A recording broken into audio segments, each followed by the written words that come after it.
ये क्या हो गया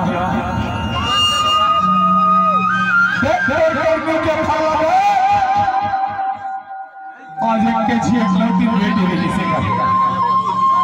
रानी का बेटी रही। अरे आज भाई तो गरीब तौर के हाथ मांगे आई गोटिया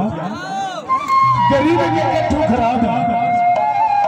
अपना औलाद की खुशी लगी जाने रे पापी और मां ने आज अब का बात है बेटी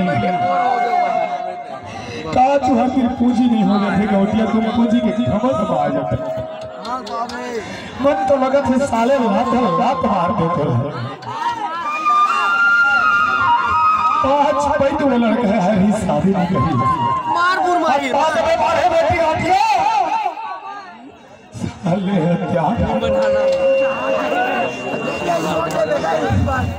बोल भैया मार बेटी साले नहीं समझ में बोल भैया आज मैं मुझ पैसा कम भैया पूरा मोर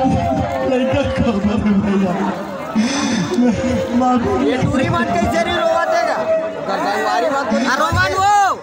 लड़का से जाके माफी मांगी नहीं अब का हो गोटिया